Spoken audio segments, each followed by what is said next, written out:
Vamos a hablar del tema más importante de la agenda, que tiene que ver con el accidente en el skatepark que ha perdido la vida una chica, ¿verdad? De 18 años. Sí, lamentablemente esta tragedia vial que se dio en la ciudad de Mar del Plata, en nuestra querida ciudad.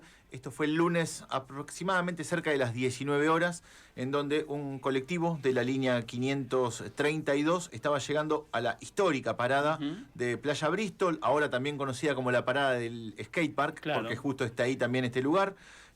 Bueno, por cuestiones que todavía son materia de investigación, el colectivo ingresó, según dicen los testigos, a la velocidad normal, no es que venía a exceso de velocidad, y en ese momento de alguna manera se subió a la vereda, arrastró a todas las personas que estaban en la parada del colectivo, una de las cuales lamentablemente esta chica de 18 años, Guadalupe, falleció en el lugar, en el acto, por la intensidad de las heridas. Terrible. Y otras 6 tuvieron que ser trasladadas de urgencia al hospital internacional. Decíamos que hay 3 que están en muy grave estado, muy delicado, ¿sí? El estado de salud de 3 personas, sobre todo un chico llamado Tiago, de 19 años, que lamentablemente su vida pende de un hilo. Un hecho verdaderamente trágico, ¿sí? Pero bueno, si querés lo sumamos a Facu, que está en línea. Vamos a meternos. Facu Suárez, ¿cómo estamos? Bienvenido a Brujos y Científicos, amigo. Ay, yo sabía que no iba a salir tampoco la segunda, ¿eh? Yo sabía. Por dentro decía, esto tiene que salir salió bien. Facu, ¿estás ahí, mi querido Facu? Bueno, vamos a ir con los audios. Vamos a ir con los audios que tiene, porque usted estuvo allí, Samu, con los testimonios. Una pequeña reconstrucción, si querés, te decía. Entonces, ingresa el colectivo en esta dársena donde están las paradas de colectivo, que ahí hoy lo recordábamos. Prácticamente el 95% de los colectivos pasan por esa parada de colectivo en San Martín y el Boulevard Marítimo Patricio Peralta Ramos. Hacen esa entradita. Exacto, que se aparta inclusive con un bulevarcito por el medio, se aparta del caudal de tránsito de la avenida. Bueno, ahí se dio esta tragedia. En un principio no solo atropella a las personas, sino que algunas quedan por debajo del colectivo. Claro.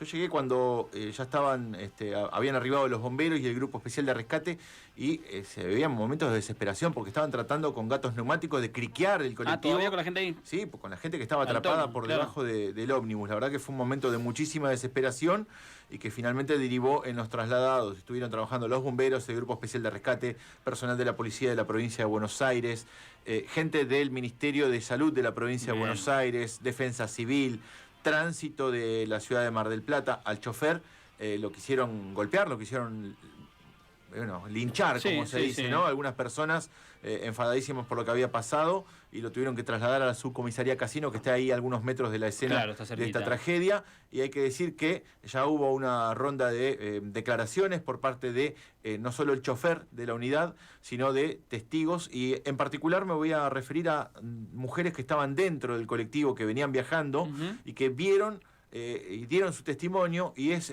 consonante con lo que dice el chofer, que trató de, primero que venía a una velocidad normal, a 30 kilómetros por hora, según inclusive mediciones que se realizaron, lo cual está dentro de los parámetros normales, que trató de enderezar el volante y que la dirección no le respondió, y esto también fue lo que dijeron las testigos, ¿no? De que el colectivo se empezó a tambalear una vez que ingresó a esta dársena y que de repente perdió el control y terminó con los 2 ejes, las 4 ruedas, o las 6 que tiene, porque tiene 2 en la parte trasera, los duales, sobre la vereda con esta tragedia que se produjo. Bien, usted lo tenemos a Facu. Bueno, vamos a sumarlo entonces a Facu Suárez. ¿Cómo anda, Facu, querido? ¿Qué tal? ¿Cómo andan? Ahí vamos. Bueno, con este tema que decíamos es el tema de agenda donde la política también ha estado observándolo, ¿no?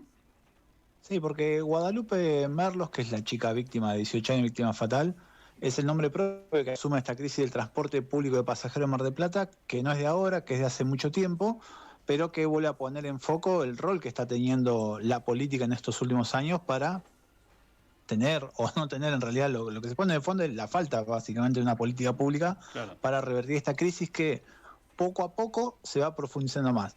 Lo que pasó el lunes es la punta de un iceberg, ¿eh? Eso hay que tenerlo en cuenta, porque por debajo hay algo que es todavía mucho más grande. Quien conozca cómo es el transporte público de Mar del Plata, y digo no quien lo conozca desde la función pública, de un rol técnico, el tipa que se toma el bondi todos los días, no le sorprende lo que pasó el lunes, ¿eh? Lo sorpresivo es que no haya pasado antes, y lo sorpresivo sería que no vuelva a pasar en tanto en cuanto no haya ninguna modificación de este escenario. Eso es lamentable, y es la gran pregunta que hay ahora, sobre todo, no solamente las expresiones de lo que pasó, sino las preguntas respecto a qué va a hacer la política, qué va a hacer la empresa concesionaria para que esto no vuelva a ocurrir. Porque estamos hablando de unidades que habían superado los 10 años y había ahí una prórroga que había dado el municipio. Facu, ¿estoy diciendo bien? Sí, estás diciendo, mira, tenemos unas cuestiones. Primero, me interesaba por ahí hacer un marco, ahora vamos a lo puntual. Sí. Pero mira, porque es interesante estos momentos por ahí también hacer un poquito de repaso de cómo es que se llega a esta punta, a este escenario. Porque tenés 3 grandes puntas por ahí que caracterizan este sistema. Por un lado, un sistema prácticamente monopólico. Digamos, vos cuando este sistema de transporte se diseña en 2004, se diseñó pensando en diferentes empresas concesionando distintos grupos de línea. Pero con el paso de los años, eso se fue concentrando cada vez más en un grupo empresario, en el transporte 25 de mayo, que fue adquiriendo las distintas líneas, a excepción de la de Batán, controla prácticamente todo el parque automotor del transporte público de pasajeros, y eso le da una posición, digamos, básicamente todo lo que genera una posición monopólica dentro de un mercado, si sea un servicio regulado como el transporte. Eso lo sabemos muy claramente los argentinos. Por otro lado, un transporte cada vez más caro y que no responde a las necesidades de la población. Vos tenés distancias enormes que se recorren, que podrían tratarse en menos tiempo, que se podría pensar un sistema no radializado como el de ahora. Vieron que todos los bondis van al centro, salvo 1 o 2 líneas, prácticamente todo va al centro. Eso es algo que se tiene que rediscutir, que la política no lo está afrontando. Y después la cuestión de las unidades en pésimo estado, que es lo que termina explotando este día lunes. Yo lo que digo, a mí me interesa, digamos, que poner de foco la cuestión de los responsables de que este escenario se vaya consolidando. Digo, obviamente está la política, por un lado, digamos, porque este es un servicio, es un sistema, digamos, que es regulado por el Estado, que el Estado es el que da una concesión para que haya una explotación privada, que no hay nada en los libros que diga que sí o sí tenga que ser una explotación privada. Existen experiencias infinitas de servicio de transporte público gestionado o parcial o totalmente por el Estado. Eso es algo que parece en Mar del Plata, parece mala palabra, pero que nadie nunca lo pone sobre la mesa. Che, ¿y qué onda si el Estado pasa a gestionar el transporte público? ¿Por qué no podría hacerlo? Hacerlo de una perspectiva más, si se quiere, social, no empresarial, no de buscar el rédito. Digamos, pero por el otro lado aparecen políticos políticos en rol de función, digamos, del Ejecutivo, que más que velar por los intereses de los pasajeros, parecen más bien como garante del negocio de las empresas. Acá hay cosas que se saben, digamos, no hay que ser muy conocedor de cómo funciona la política, pero a ver, la política se financia en gran parte por este tipo de empresas, las campañas políticas se financian con los fondos que vienen de las empresas. Hay una situación ahí bastante clarificadora a mi entender. Hay una falta de respuesta de la política en general. Claro. Fue bastante lamentable la respuesta. Ni hablar del gobierno municipal. Un intendente de Montenegro que reclama el título de intendente, pero ni apareció. Agustín Neme, el intendente interino, que mete un tuit muy volado 20 horas después, recordando ahí que algo de sensibilidad le genera lo que pasó, pero la verdad que muy tarde llega. La respuesta municipal ha sido muy limitada. Facu, sí. Yo tengo una consulta. Si a mí, un tipo común y corriente que tengo la casualidad de ser periodista, cuando veo por chats internos lo que estaba pasando, me surge la necesidad desde lo periodístico de ir al lugar un día que ya había concluido mi jornada laboral, que no estaba cumpliendo mi horario, pero por la magnitud, por lo que estaba viendo, requería... Tengo que estar ahí. Claro. Desde lo periodístico tengo que estar ahí. ¿Cómo no va a estar el intendente de Mar del Plata en ese lugar? Si es el jefe político y la máxima autoridad cuando estás viendo que hay una tragedia. No, pero olvídate, no estuvo y no hubo respuesta en las horas siguientes de ningún tipo. Allá ese acercamiento a la familia, me llegó un comunicado que dicen que lo hicieron, tengo entendido que no fue así. Y después tampoco hubo un mensaje de, bueno, acompañamos a las familias, vamos a ver qué medidas podemos para dar mayores garantías que esto no vuelva a ocurrir. Claro. Nada de eso, la verdad. La oposición callada, vieron que no hubo, salvo Gustavo Pulti, que una cuota de responsabilidad tiene porque este monopolio se empieza a conformar inicialmente bajo su gestión. Exacto. Hubo las primeras transacciones que las habilita el municipio, fue ahí. Y de parte del resto de la oposición no hubo ningún tipo de pronunciamiento. Yo sé que están con mucha cautela por el tema de que no lo salen a correr con estás haciendo política con una chica muerta, tal cual. Pero la verdad que la oposición tiene un rol político. Totalmente. También tiene algo que decir, tiene algo que reclamar. Sobre todo, Facu, perdón, porque es algo que se viene denunciando. Digo, nosotros al arranque del programa dijimos, es un tema del que ya hemos hablado un montón de veces en tu columna, y no es por querer tener razón, de hecho todo lo contrario, queremos no tener razón. Y todas las veces que uno alerta sobre estos temas, es porque anticipa que puede llegar esta punta del iceberg que vos decís, puede llegar a pasar. Por eso hay que hablar, aunque alguno te pueda correr con que es hacer política con una tragedia, vos estabas hablando de esto antes. No, lo venimos hace un montón, porque no es que no había que tener grandes luces para ver que esto podía ocurrir. Hablamos de la política, de los empresarios, del sindicato. Uno tiene una UTA que parece más bien estar activando en favor de los intereses de la patronal que en defensa de los intereses de los laburantes. Muchas veces aparece como fuerza de choque de la propia patronal.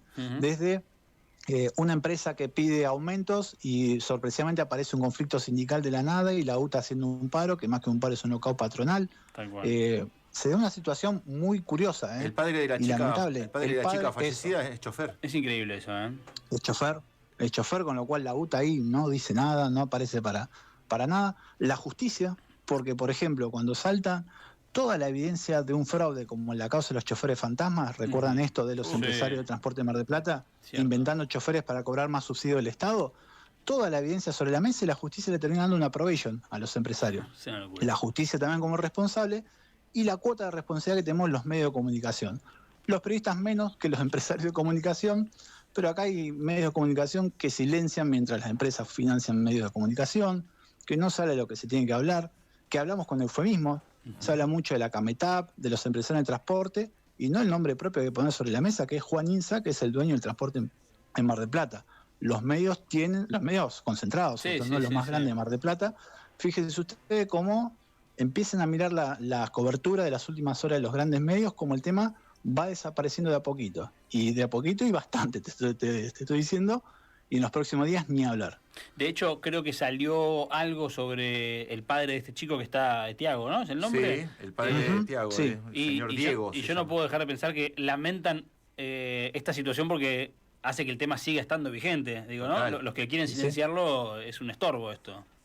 Sí, bueno, vamos a lo concreto que me comentabas vos, esto al principio, el tema de la vida útil. Ahí hay un tema muy sensible que le pega de lleno al gobierno municipal y que expone esta cuestión de la crisis en el transporte público.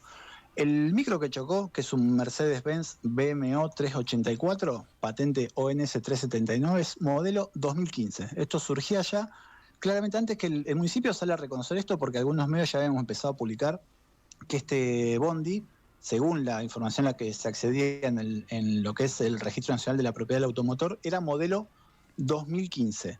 ¿Qué significa que sea 2015? Que ya no tendría que estar más en la calle prestando servicio. Porque vos tenés el pliego base y condiciones con el cual esto se licitó el servicio en 2004, establece claramente que la antigüedad máxima de un bondi es de 10 años. Ahora, ¿qué pasó?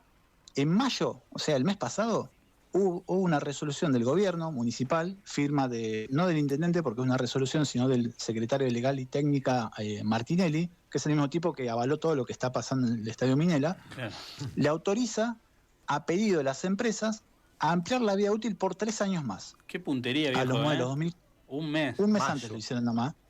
2014 y 2015, ahí se pone como requisito que las BTV pasen a ser cuatrimestrales. Ayer la municipalidad sale rápidamente no, pero cuando sale a decir, la última BTV se hizo no me acuerdo qué día de abril, o sea, está dentro del plazo, con lo cual ellos dicen, está todo perfecto, si se rompió, bueno, vaya a saber uno por qué fue, pero la BTV estaba hecho. Hay una pregunta medular que yo se le hice a los voceros de la municipalidad y no me la quisieron responder todavía, que es, a ver, usted viene a la empresa y le dice, mira, este bondi yo lo tengo que sacar de servicio, no lo puedo hacer porque no tengo uno para reemplazarlo, porque no puedo comprar uno porque no tengo guita, vaya a saber si es cierto o no, uno no mira lamentablemente los números de las empresas, dice, no tengo guita para comprarlo, habilitame que esté estando en la calle. El municipio se lo da y le dice, bueno, dale pero haceme la BTV cuatrimestral. ¿El Estado municipal controla que eso efectivamente se cumpla? En este caso la tenía la BTV, pero el municipio tiene un rol activo en decir, bueno, yo te lo doy, pero voy a tratar de constatar que más o menos tengas los bondis bien. Correcto. Eso no se sabe. De hecho, deben haber buscado si la tenía o no la tenía con un pánico. No, es que ni siquiera hay que hacer un operativo en la calle, porque hay que ir directamente a Constitución, al fondo donde está la cabecera, porque ahí están todas las empresas juntas. Todas ahí, claro. En una. Claro. Exacto. Mira, hay una frase que ahora es trágica, que cierra el acto administrativo que hace Martinelli en los fundamentos, que dice, justificando por qué le dan 10 años más a estos bondis, dice, la desafectación de las unidades vencidas perjudicaría en gran medida el normal desarrollo de las frecuencias horarias. Bueno, mucho más perjudica que un bondi siga largo una parada y mate una piba de 18 años y deje varias gente más ahí con riesgo de vida. Y además, hay algo que para mí es peor, que tanto la municipalidad como el fiscal lo presentaron como, el fiscal como información, la municipalidad como tratando de mostrar acá estaba todo bien, en regla, ¿qué es esta BTV al día? Porque efectivamente toda la evidencia parece ser que hay una BTV al día. Pero mi preocupación es, si el bondi tenía la BTV al día y siguió de largo y mató a esta chica y pudo haber matado a otros más, ¿qué garantía tenemos que otros bondis más que están dando vuelta con BTV no les pase lo mismo? Claro. Que tendría que preocuparle al municipio eso. Me hubiese dejado más tranquilo que me digan no tiene BTV y yo, bueno, se rompió porque no tenía BTV y nunca lo miraron. No, lo miraron, supuestamente estaba bien y así todo pasó lo que pasó. Claro. ¿Qué mecanismos activás para poder chequearlo realmente? Porque evidentemente no funciona. Exactamente. Y una última información. Con todo esto que venimos viendo, creo que muchas veces pasa, a mí me pasa mucho, yo tomo bastante bondi y una vez ve que la verdad que se maneja mal, uno tiene que los choferes también tienen digamos mucha presión por cumplir horarios y demás, y muchas veces ves como los bondi van a velocidad excesiva, pasan por arriba semáforo en rojo, y uno dice, che, yo si paso ahí en rojo, que sé que hay una cámara, me llega la multa, ¿qué pasa con las multas de los bondis? Claro. Y mira, este micro, el ONS 379 es la chapa, tiene 13 multas sin pagar en el registro automotor. En realidad son 11 porque hay 2 que están mal. Uno se da cuenta que hay 2 que están mal porque son de otro bondi. De esas 11, 10 son por exceso de velocidad. Pero esto es todavía mucho más llamativo. El quit, vos vieron que uno cuando se mete a consultar multas, podés consultar. Y es público, ¿eh? Podés consultar o por chapa o por el documento del titular. Correcto. DNI si es un ser humano, quit si es una persona jurídica. Cuando pones el quit de la empresa 25 de mayo, salta que la empresa tiene de 2014 hasta hoy 19.833 multas sin pagar. Tremendo. Es una locura. Son 4.7 multas por día, la gran mayoría por exceso de velocidad. Nah. ¿Y eso cuándo se hace efectivo eso? ¿O se las condonan o qué? Yo quiero creer que cada tantos años se las van bajando y se las condonan porque evidentemente no las pagan porque fueran como impagas. Claro. Y vieron que el gran quilombo que tiene uno cuando tiene multas impagas es que vas a renovar la licencia y no te la renuevan, o que vendés la unidad, querés vender tu auto y la tenés que pagar porque si no la podés vender. Correcto. Esos bondis no se venden, esos bondis cuando salen de circulación no siguen, no es que se revenden, o la gran mayoría no se revenden, con lo cual no tiene ese problema. Y como está en el nombre de una empresa, no tienen problema con renovar licencias, porque no es una persona física. Claro. Con lo cual yo calculo al no tener esa restricción, los tipos dicen, bueno, no pagamos y qué sé yo, veremos en algún momento. Ahora, el tema es que a 19.000 multas, a no sé cuánta guita cada una, es un desfalco tremendo al Estado. Exacto. Al Estado. Sí, en también. Este caso, ¿cuál es el municipal? Porque no tiene sentido que vos por manejar una unidad que es parte de la red de transporte público, por más que sea público-privado, igual tenés que cumplir las normas. Mucho más. Claramente. Claro. Mucho más. Claro. Y que uno lo ve, viste que además viste que hay bondis que tienen ese relojito que te dice si estás retrasado o adelantado. Vieron que está en cero, cuando está abajo les aparece ya en rojo y si no en verde. Cuando está en rojo los tipos van a los palos, viste, porque tienen que cumplir horario. Claro. Bueno, ahí están las consecuencias, estas 19.000 multas, que a veces eso se traduce en un choque, a veces se traduce en un choque con una víctima grave y alguna que otra en un choque con una víctima mortal. Sospecho, Facu, que este tema nos va a seguir dando material de análisis para la semana que viene seguramente y bueno, además de seguir la causa, cómo va con las víctimas. Facu, como siempre, gracias por estar aquí, ¿eh? No, por favor. Hasta luego. Ahí pasaba, amigos, Facu Suárez con la actualidad, la información política local. Nosotros vamos volando rapidito.